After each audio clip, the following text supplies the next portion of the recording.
Buenas tardes a todos y todas. Muchas gracias por asistir a la charla de hoy. Bueno, mi nombre es Cristóbal Ostornol. Trabajo en la Dirección de Vinculación Externa de la Facultad de Ingeniería y Ciencias de la Universidad de Chile. Hoy tenemos la oportunidad de tener al invitado ingeniero agrónomo de la Universidad de La Serena, Aldo Tapia, que nos va a contar un poco más sobre innovación en la cosecha y almacenamiento de aguas lluvias en zonas de secano. Para realizar la charla tenemos abierto aquí abajo una función de preguntas y respuestas, donde pueden ir realizando todas sus preguntas, las vamos a ir respondiendo en la medida en que sea posible, y aquellas que necesiten de mayor información, las vamos a dejar al final de la sesión, donde podremos conversar con Aldo sobre temas más específicos que surjan durante la charla. Bueno, sin más, nuevamente muchas gracias Aldo por acompañarnos. Te dejo la palabra para que puedas presentar. Muchas gracias, Cristóbal. Por favor, confirma que compartir la pantalla correcta. Sí, se ve bien. Bueno, muchas gracias. Bueno, mi nombre es Aldo Tapia, como bien Cristóbal me presentó. Yo trabajo en el laboratorio PROMRA de la Universidad de La Serena, y también soy parte del consorcio Centro Tecnológico del Agua Quitayanco, en donde estoy a cargo de la línea de embalses subterráneos, justamente aquello que vamos a tocar el día de hoy. Bueno, la presentación va a estar organizada, primero partiendo por algunos antecedentes del contexto donde nace esta idea, y también un poco de historia con respecto a las diferentes técnicas y tipos de cosechas de aguas lluvias. De ahí vamos a ver algo ya más en detalle con respecto a las iniciativas que se han generado en la región de Coquimbo, que tienen relación a embalses subterráneos. Vamos a ver esta experiencia ya empírica.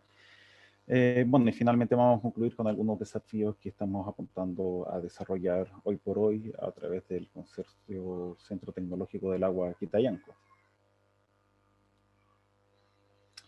Como antecedentes, bueno, para contextualizar un poco y para aquel que no conozca el significado de lo que es una zona de secano, los sistemas de secano son aquellos sistemas que solamente se nutren o cuya oferta hídrica proviene directamente de las precipitaciones, es decir, las precipitaciones que caen directamente sobre el suelo, o también alguna quebrada que pase por ahí cerca y cuyas aguas puedan ser desviadas para o regar ciertos cultivos. Estas zonas de secano están distribuidas a lo largo de Chile, desde la latitud 30 a la latitud 37 grados, obviamente, pero bueno, son particularmente difíciles de explotar en la región de Atacama y en la región de Coquimbo. Bueno, y también en parte de la región de Valparaíso, obviamente por las precipitaciones, por la cantidad de precipitaciones que hay en esta zona. Aquí en la cuenca de Limarí, en las zonas de secano, estamos hablando del orden de los 150 milímetros anuales promedio. Entonces, por ello que el panorama de un sistema agrícola de secano es bastante más sensible de tratar en zonas como la región de Coquimbo. También las zonas de secano están ligadas bastante estrechamente a la agricultura de subsistencia.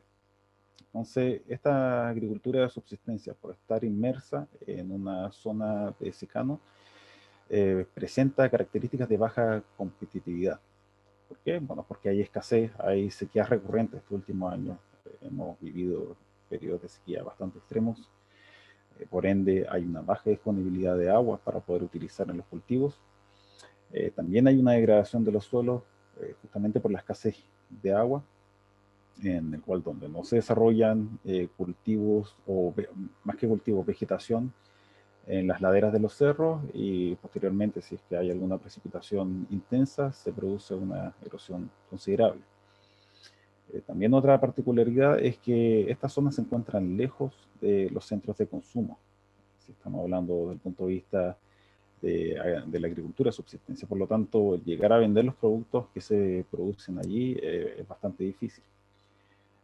Bueno, para sumar aún más, las redes de comunicación, por ejemplo, la telefonía celular, es escasa. Últimamente, en estos años, ha aumentado la conectividad en, en estas zonas, pero aún así es difícil. Hay muchas zonas que están desprovistas de comunicación.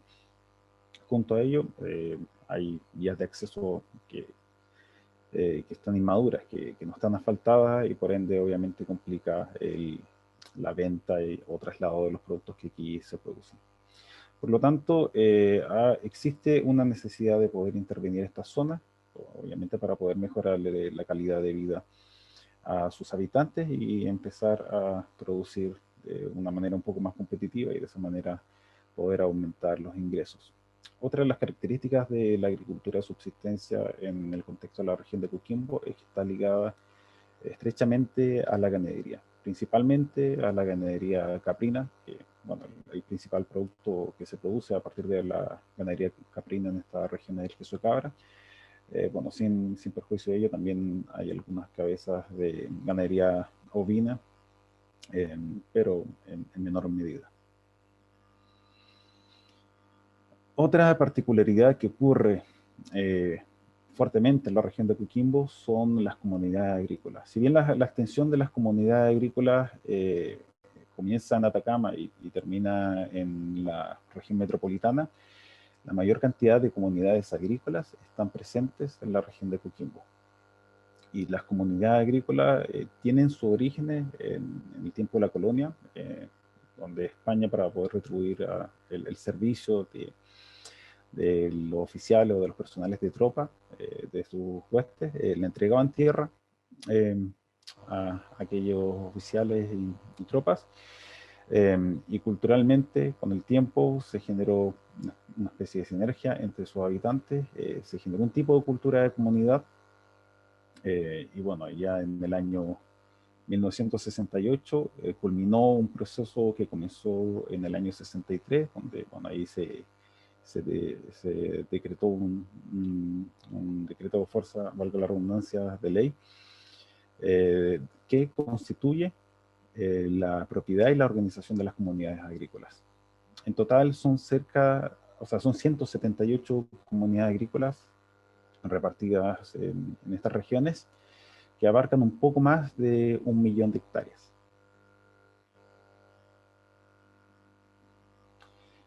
Principalmente hemos trabajado en las comunidades agrícolas de Punitaqui, aquella que se ve marcada en rojo en la parte superior, y también hemos hecho algunos estudios en la comunidad agrícola de Canela Baja, ambos relacionados a embalses subterráneos.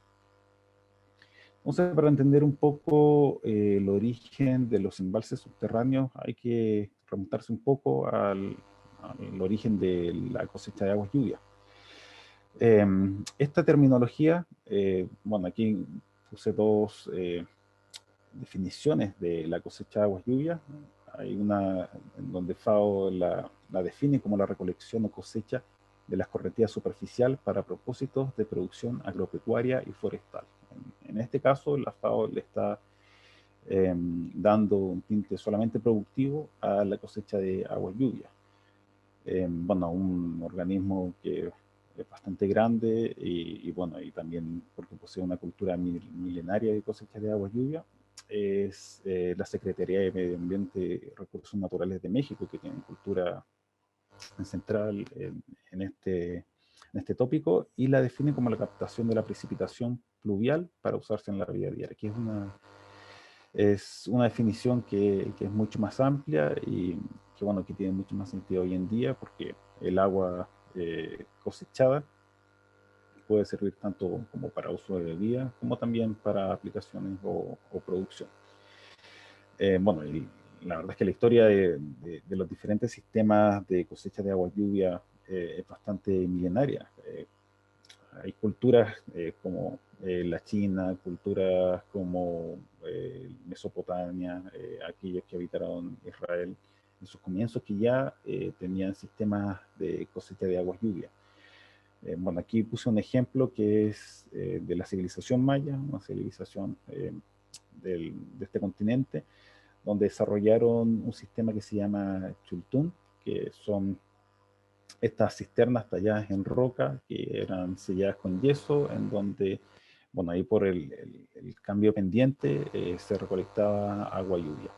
Bueno, que también tenían otros fines como guardar alimentos o fermentar maíz, pero ya tenían una cultura de poder cosechar agua durante los tiempos de lluvia, los periodos pluviales, para luego poder ser usada cuando se produzca escasez, que es lo que estamos también apuntando en base a los embalses subterráneos. Entonces hay diferentes tipos y formas de poder cosechar aguas lluvias. Desde aquellas que son microcaptaciones, que son a muy baja escala y que están destinadas a la cosecha de agua para fines productivos, donde se realizan labores culturales que están ampliamente descritas en la agroecología, eh, donde se generan camellones, se generan surcos, se generan terrazas para poder eh, concentrar el agua después o durante un periodo de precipitación y que durante ese periodo se pueden filtrar en el suelo para ser aprovechadas por las plantas. Hay otros sistemas, que en este caso cabe el caso del embalse subterráneo, que son las macrocaptaciones, que son obras de mayor envergadura, que no están dentro del cultivo como si están las microcaptaciones, que pueden estar de forma contigua o un poco más alejada de los cultivos. También está la cosecha de aguas lluvia desde techos de vivienda. INEA ha tenido bastantes iniciativas en ese sentido. Y bueno, y también tenemos la captación de agua atmosférica, que son los famosos atrapanieblas, como ahí aparece una imagen de Peña Blanca, donde es un ejemplo claro de la cosecha de agua atmosférica, donde inclusive han surgido ciertos emprendimientos con esta agua. Hay diferentes experiencias de embalses subterráneos, que en este caso son embalses subterráneos para interceptar el flujo freático. Han surgido experiencias en Irak, en Japón, pero acá yo les traigo un ejemplo de Brasil, de un sistema que ha diseñado el Embrapa de Brasil, que en este caso se genera un camellón. Dentro del camellón se hace una zanja relativamente profunda, en el cual se coloca una barrera impermeable, que puede ser una lámina plástica, y de esa manera se genera una barrera al flujo subterráneo y por ende empieza a aumentar el nivel freático. Este nivel freático aumenta ya sea por la acumulación de agua o por la capilaridad hasta llegar a las zonas raíces y por ende a, sobre este embalse subterráneo se podrían desarrollar cultivos en zonas de secano ocupando este principio. Entonces ya acá tenemos un caso en el cual se genera una barrera subterránea para poder almacenar agua en el suelo. En Chile, históricamente se han utilizado estructuras de intercepción del flujo. En este caso, bueno, hay un ejemplo que son los diques transversales, como así también hay otros ejemplos de intercepción de agua, que están relacionadas al desarrollo de árboles o de arbustos con fines forestales. Y además al control de erosión. Tiene esta dualidad en su función. Y estos diques, que son barreras transversales, se fabrican ya sea de gaviones, se fabrican con postes o también de gaviones con colchones disipadores. Entonces aquí ya tenemos otro componente que es importante en la idea y en el concepto de los embalses subterráneos, que son las barreras transversales. Entonces, ¿cómo nace la idea de los embalses subterráneos? Bueno, nace a través de un estudio mandatado por la Corporación Regional de Desarrollo Productivo, con fondos de innovación para la competitividad del gobierno regional de Coquimbo en el año 2015, donde se planteó la idea de poder construir embalses subterráneos con un sistema que podríamos decir que recoge características de los dos sistemas que les mencioné anteriormente, de los diques transversales y también los embalses de intercepción del nivel freático, del flujo freático, disculpe. Entonces, lo que se propone es la construcción de barreras transversales a lo largo de una quebrada, donde al final, en las últimas barreras, se genera una barrera subterránea utilizando una lámina de HDPE. Y esta lámina de HDPE viene a ser la suerte de muro subterráneo de este embalse. Y en este caso, las barreras transversales, su función sería interceptar el flujo, generar lagunas artificiales durante los periodos de precipitación, lagunas que luego de que pase el periodo de precipitación, con los días se va a empezar a infiltrar el agua y en base a la barrera impermeable se va a almacenar ahí en suerte de embalse subterráneo. Entonces, lo que sería este tipo de obras son cosecha de agua lluvia, de agua superficial, pero almacenada en el suelo. No es extracción de agua subterránea directa de una napa. O sea, aquí tengo un video que muestra cómo... disculpen. Ahí sí. Que muestra cómo funciona este sistema. Se genera una barrera a lo largo del flujo. Después de un periodo de precipitación, o sea, de un evento de precipitación, esa barrera genera un lago artificial, el cual luego se infiltra en el suelo, y esto podría ser de apoyo para acciones productivas en zonas de secano. Entonces, de esta manera podemos ayudar a mejorar la competitividad de aquellos habitantes. Entonces, acá tenemos el diagrama de cómo funciona el sistema. Un estero, o sea, una quebrada intermitente sin este tipo de obra, después de un evento de precipitación como una lluvia, genera una escorrentía directa, la cual luego va a dar a esteros y finalmente llega al mar. Entonces, la idea es poder captar esa agua cerca de su origen. Aquí estamos hablando de quebradas de generación, no quebradas intermedias, que bueno, nosotros estimamos que después de los 10 primeros milímetros precipitados que se infiltran directamente y rápidamente al suelo, se empieza a producir una escorrentía y la idea es poder capturar esa escorrentía. Entonces, la construcción de una barrera transversal con un muro subterráneo, ahí a generar un lago artificial después de este evento, el cual se va a ir infiltrando en el suelo y se va a almacenar.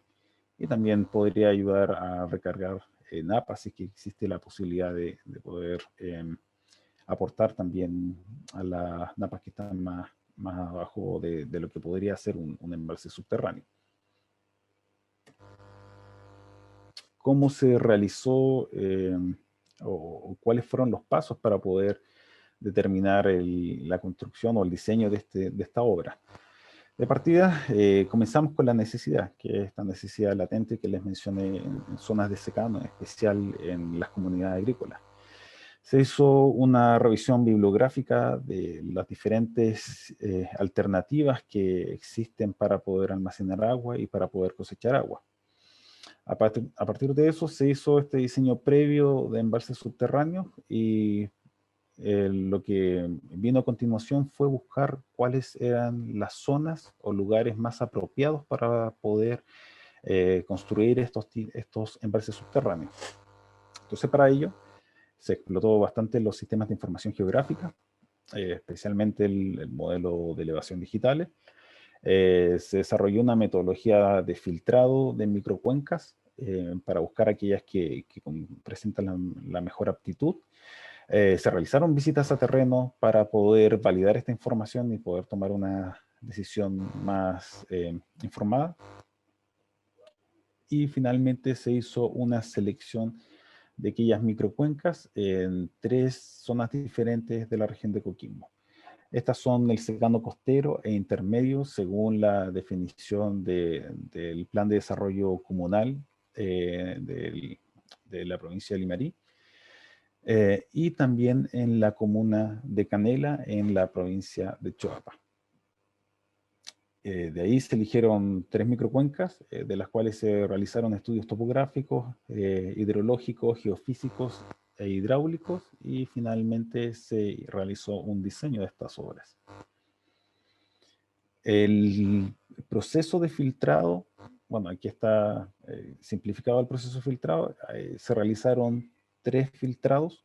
El primer filtrado dejaba solamente aquellas cuencas que eran de generación, que son estas cuencas, microcuencas de cabecera. Excluía aquellas microcuencas cuyas aguas daban a un río, no sé, para evitar cualquier problema, bueno, todo lo relacionado con el artículo 31 del Código de Aguas. Por lo tanto, se dejaron aquellas que eran quebradas o quebradas intermitentes, y también se excluyeron aquellas microcuencas que tenían presente agricultura convencional. Por lo tanto, para este caso, para este estudio, se trató de privilegiar aquellas microcuencas que no poseen agricultura o que poseen agricultura familiar campesina. Luego se realizó un segundo filtrado para poder eliminar aquellas microcuencas con pendiente escarpada, y finalmente el tercer filtrado, que es la pertenencia a una comunidad agrícola, que fue uno de los focos del estudio que se realizó. Acá tenemos un ejemplo de los filtrados donde se hace un análisis hidrológico para poder identificar las microcuencas. El criterio fue que tuviesen al menos 1000 hectáreas. Este es el ejemplo para la comuna de Canela. Se partió por 112 microcuencas. Después del primer filtrado, que eran solo 44. Después del segundo filtrado, solo 12. Y finalmente quedaron 5 microcuencas que cumplían todas las condiciones que les planteé anteriormente. Entonces, esas microcuencas fueron visitadas en terreno, se hizo algunos levantamientos para poder definir cuál era la que presenta la mejor característica para la construcción de estas barreras, y finalmente se llegó a la decisión de selección. Acá hay una foto de la microcuenca de los Rulos que está presente ahí en la comuna de Canela. Entonces, dentro de este proceso se contactaron las directivas y también las asambleas de las diferentes comunidades agrícolas en cuestión para plantearles este tipo de iniciativa, a ver si estaban de acuerdo o no, para obviamente no pasar a llevar la decisión de los comuneros que estaban aquí objeto de este estudio.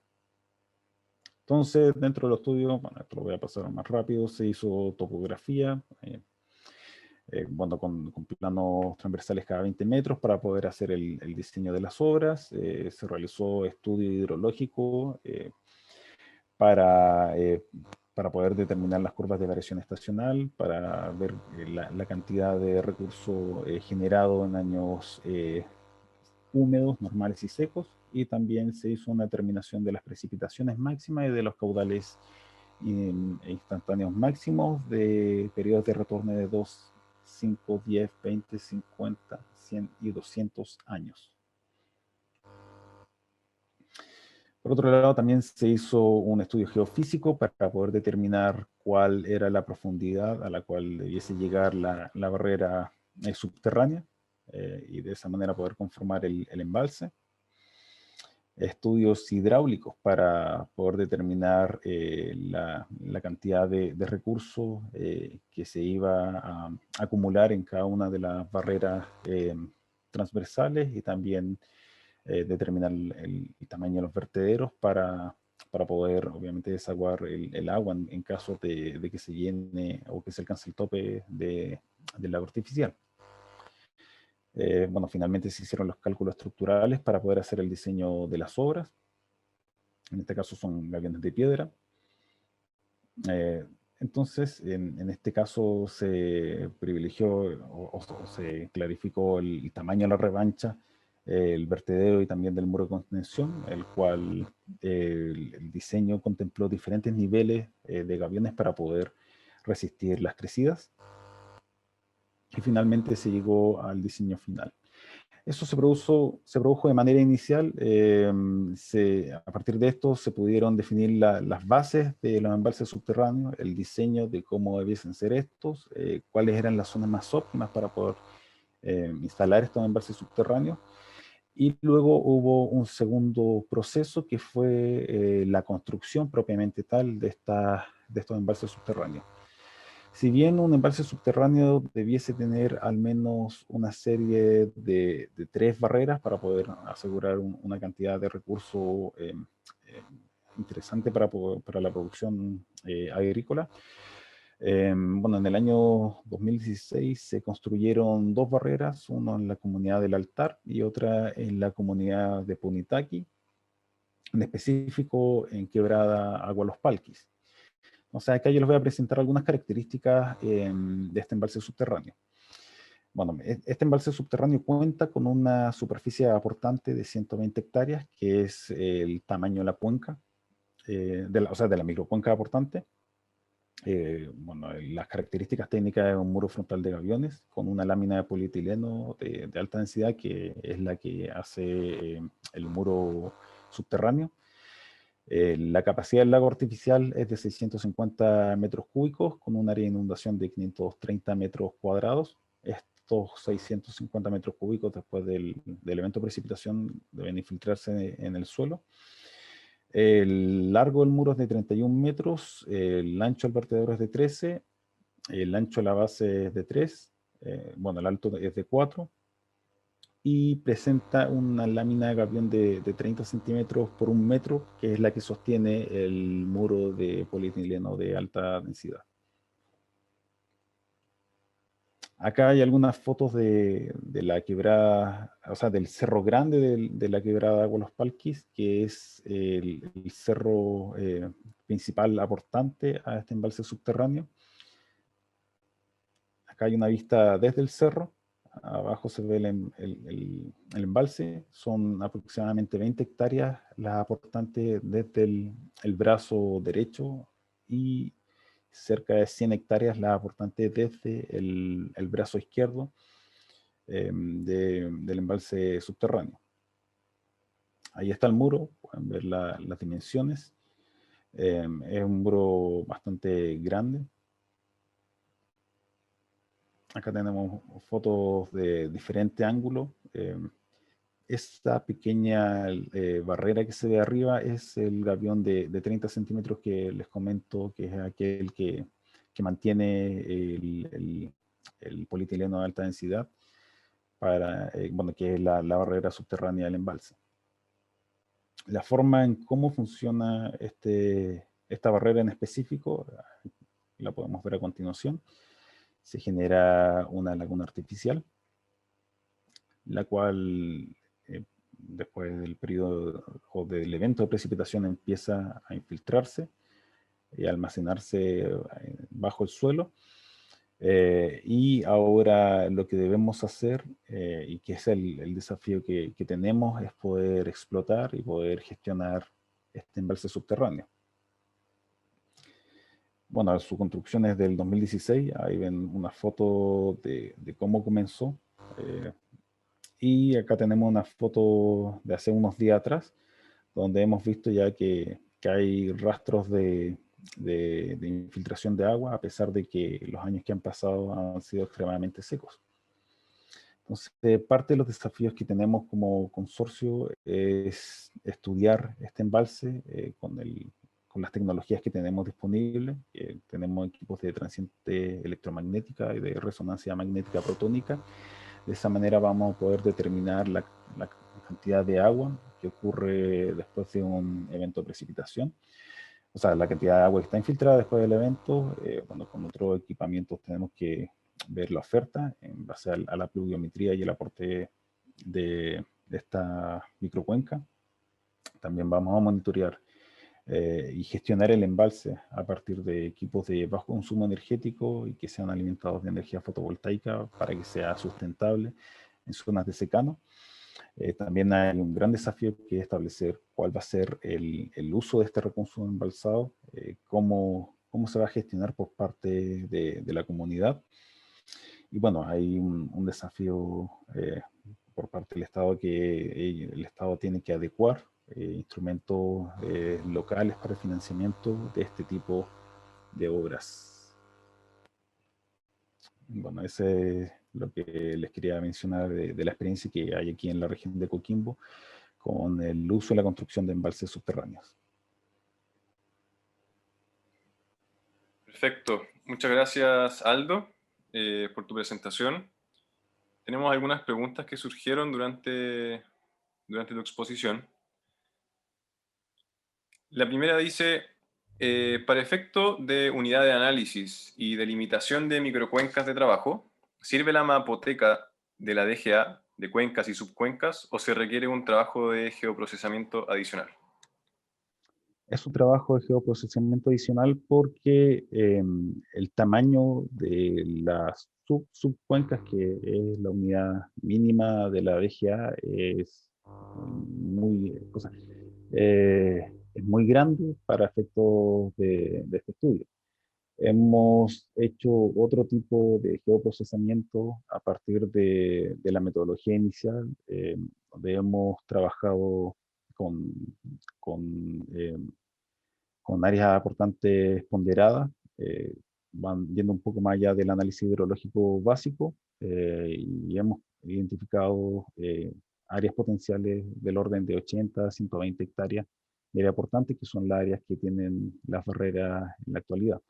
Pero claro, trabajar con la mapoteca de la DGA es demasiado general o demasiado amplia para efectos de identificación de microcuencas eh, que tengan las características apropiadas para el establecimiento de embalses subterráneos. En específico porque se requiere apuntar a las zonas de generación, que están en las primeras hectáreas desde la cima de los cerros hacia abajo. Perfecto, muchas gracias. Una pregunta que surge también es, ¿qué profundidad tiene la barrera subterránea? La barrera subterránea que está actualmente instalada es de 2 metros de profundidad. Obviamente esa barrera subterránea va a variar en su profundidad dependiendo de las condiciones locales donde se ha emplazado el embalse subterráneo. Si la roca madre se encuentra cerca de la superficie, la barrera subterránea va a ser más pequeña, por lo tanto va a tener una capacidad de almacenamiento menor, pero va a ser también mucho más barato su construcción. Y por el contrario, si la roca madera se encuentra más profunda, va a ser más difícil poder construir un embalse subterráneo, porque obviamente los costos de poder excavar 10, 20 metros y poder construir una barrera que pueda cruzar toda la quebrada ya ahí suben considerablemente. Como pasa en las cuencas costeras, que son cuencas con suelos particularmente arenosos, y con profundidades bastante extremas, así que ahí se complica más el asunto. Pero en zonas de interior es un poco más controlable en base a la cercanía que tiene el material parental con el suelo. De acuerdo, muchas gracias. Siguiente pregunta, ¿cuál es el uso actual del agua que se almacena en el embalse? Hasta el momento no se ha podido usar el agua porque no se ha podido explotar el recurso. Entonces, parte de lo que tenemos nosotros como desafío dentro del Centro Tecnológico Quitayenco es poder disponibilizar esa agua a los usuarios eh, ahí de forma en que ellos lo deseen. De acuerdo.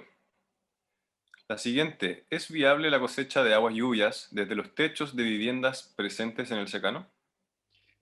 Eso se realiza en el centro sur de Chile con precipitaciones de 600, de 500 milímetros al año.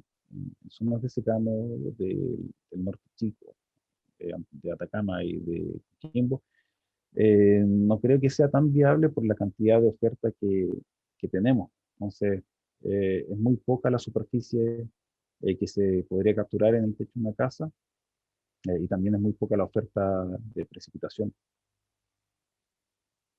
No descarto que sea posible, es posible, pero obviamente la cantidad de recursos va a ser bastante baja.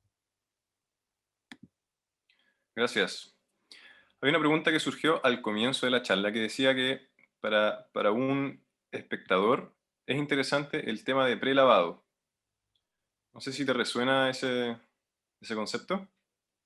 El tema prelavado podría ser para la deposición de los coloides que vienen en el agua, pero en este caso no hemos visto el tema de prelavado, sí hacer un tratamiento una vez que se extrae el agua, porque obviamente como es una barrera es muy difícil poder controlar lo que pueda pasar, porque ahí el agua viene a una velocidad significativa, choca, se genera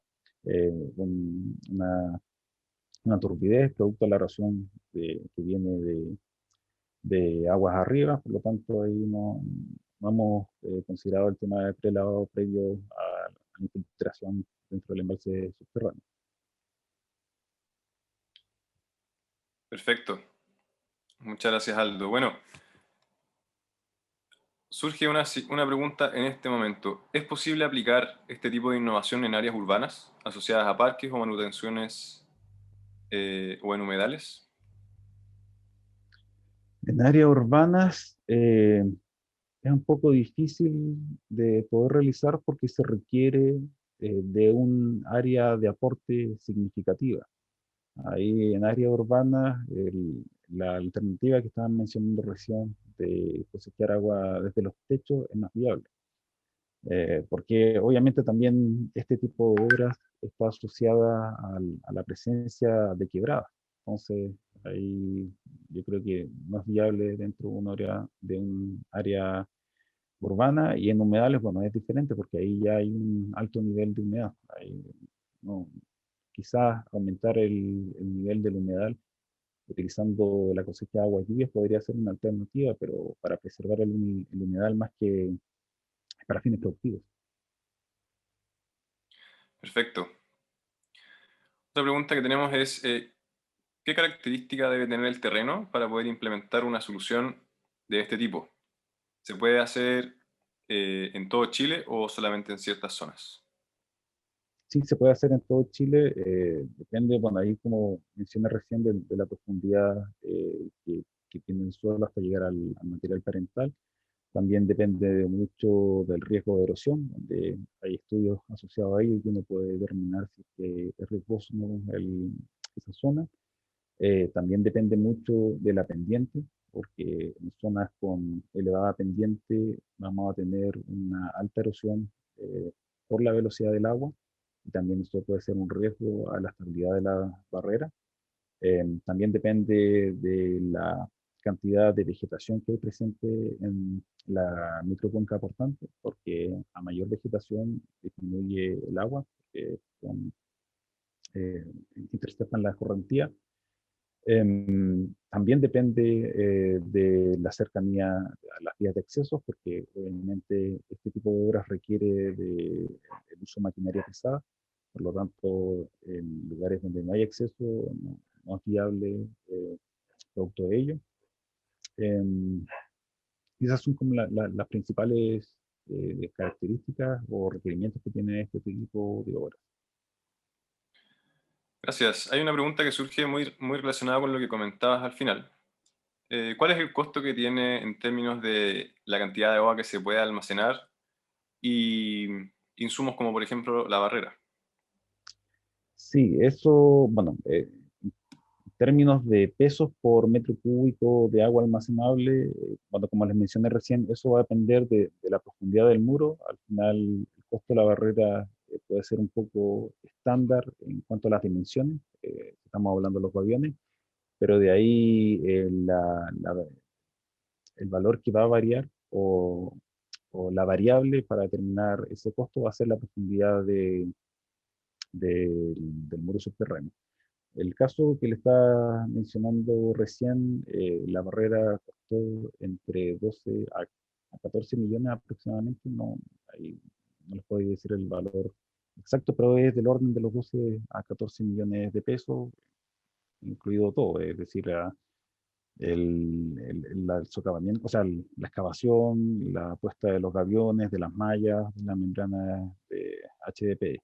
Eso excluye, obviamente, el costo de los estudios que dan origen a la construcción de la barrera. Para ello, ahí depende del consultor o de la empresa.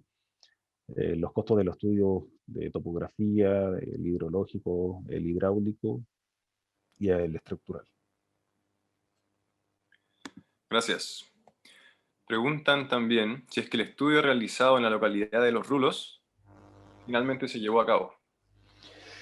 No, de las 3 microcuencas que les mencioné inicialmente, la de Los Rulos, la de Manquegua y la de Peñablanca, o sea, se realizaron todos los estudios en estas 3 microcuencas, pero no se pudo llevar a cabo la construcción de ninguna de esas obras, bueno, ahí por el financiamiento que éstas requerían. Sí se construyeron en otros lugares, producto que se pudieran apalancar recursos, las comunidades agrícolas que les mencioné anteriormente. Pero no, está todos los estudios realizados para esas 3 localidades, incluyendo el diseño de las obras, pero no se han construido ahí. Gracias. Otra pregunta que surge es, ¿se puede utilizar esta tecnología para consumo humano o otras funciones? Si es que al agua se le hace un tratamiento adecuado, sí, puede ser agua para la bebida. En algunas partes, o sea, en algunas de las experiencias que hay en otras partes del mundo, en Japón, por ejemplo, se ha ocupado para agua de bebida. Perfecto. Muchas gracias. Bueno, esas han sido las preguntas que surgieron durante la charla. Eh, Bastante interesantes las preguntas también, muy bueno que se puedan aclarar de parte tuya, Aldo. Eh, bueno, finalizando un poquito la jornada, quiero nuevamente agradecer tu participación, Aldo. Todos tus conocimientos son muy positivos, especialmente de cara al evento que se viene en las siguientes semanas, que corresponde a la Hackathon por el Agua.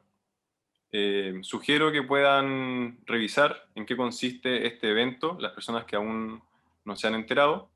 Vamos a dejar el link a la página web aquí en el chat.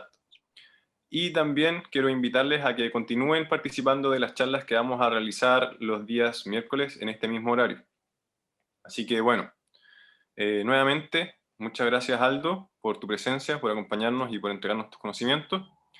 Espero que todos y todas tengan una muy buena tarde.